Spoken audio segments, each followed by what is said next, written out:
Hello, beautiful people. Welcome back to our channel.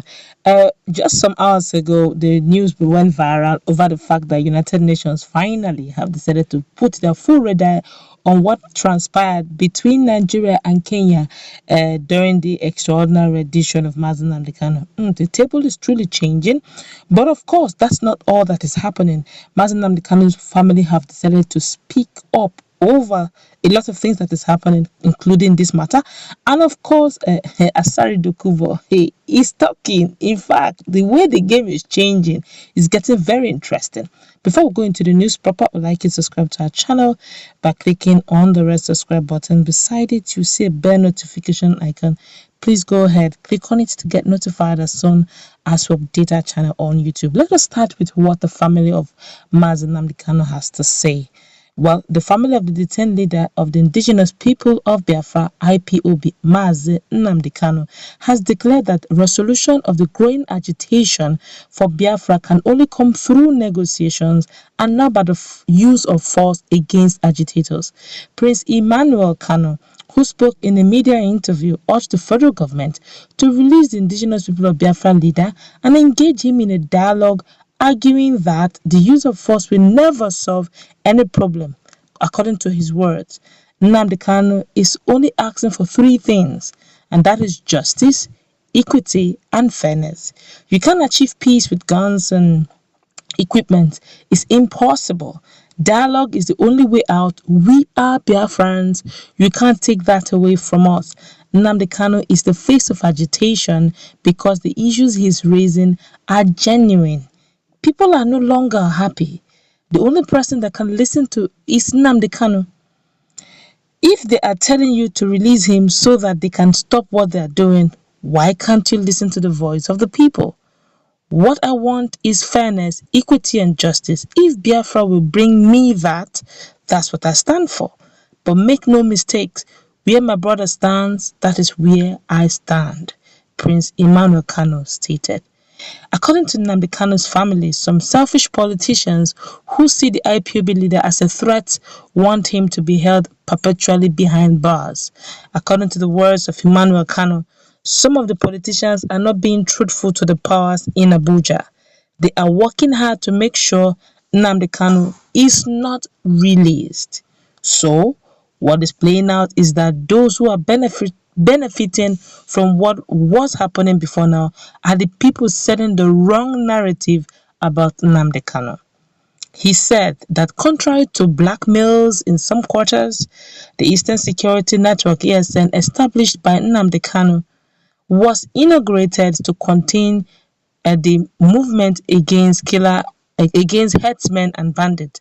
ESN is designed to remain in our bushes and protect our farmlands and boundaries against invading terrorists. That's why ESN was established.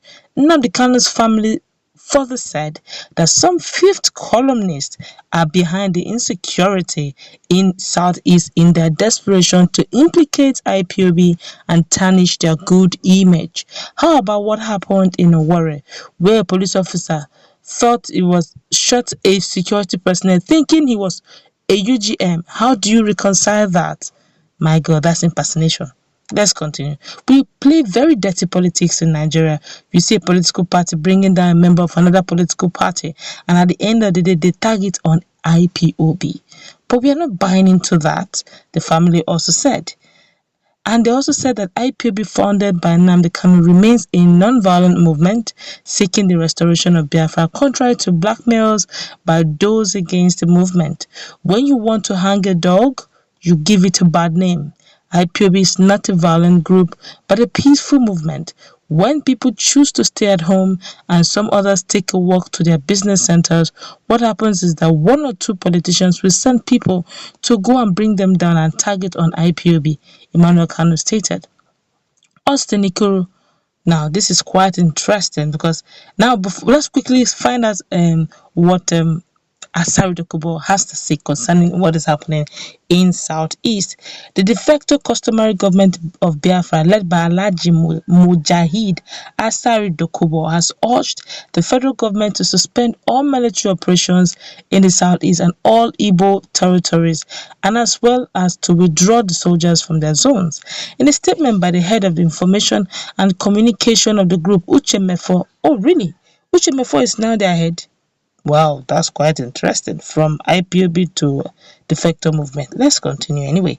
I said Uchemefo and made available. It also condemned extrajudicial bringing down in the zone. He also declared that his group condemned the wanton destruction of lives and properties in the zones by state and non-state actors. Irrespective of their motives, he advised various agitators that engaging in dialogue and going through a democratic process is the best way of solving their problems. That the proponents of this annihilating strategy must be reminded that in reality the best way to be in control of political power is by engaging and by going through the democratic process itself, or they will otherwise and in effect be aiding and abating the same Fulani controlled Nigerian state to all the more heavily militarized Biafran land, impose a state of emergency, and more Biafrans will be brought down, ultimately rig the election and fraudulently install their stooges, he said. He also emphasized that elections must hold in Anambra state. In line with this pronouncement, the de facto customary government of Biafra affirms that elections in Anambra state and elsewhere in Biafra land must hold in accordance with the extant laws, that any boycott of Anambra elections and others elsewhere remains fruitless, counterproductive, and will be incapable of invalidating with electoral processes because a winner must emerge eventually, he said. The group gave its full support to the sit-at-home order called by IPOB in the Southeast, however opposing its forceful implementation. I think IPOB have actually they suspended that. I think there's some funny guys implementing it. IPOB severally have said they are no more into sit-at-home, except of course the one that they recently made by HDOS, that's Chike Dozim, in line with Nnamdi Kanu's release. But let's continue with what Asari said. So the de facto customary government of Biafra welcomes any civil disobedience measures taken by Biafrans in response or protest to the violations of their fundamental human rights and freedoms, and which advances that ever legitimate Biafran cause. In this regard, and with particular reference to any sit-at-home in line with the above stated objective, which is voluntarily, is welcome. However, any violent enforcement of such exercise leading to forceful restriction of movement, destruction of businesses, lives, and property Biafra land must be challenged, Mefo stated. Well, it looks like, technically speaking, they are almost on the same page, but this time around, I think they're just dancing around the gallery. Nothing really was said much in the sense that they said there must be an Anambra elections, and yet they're also supporting sit-at-home in as much as it's not done violently. But in the case of Anambra elections, the IPOB HDOS said that there will not be any election in as much as Nnamdi Kanu is still in detention. In fact, it says sit-at-home. Those were the words, that there will be sit-at-home on that very day. So it's actually a dicey one. Well, let's meet in the comment section. You have heard what Nnamdi Kanu's brother said and what Asari Dokobo. In line with Mefo, I'm surprised that Mefo actually is now with the Feto movement. And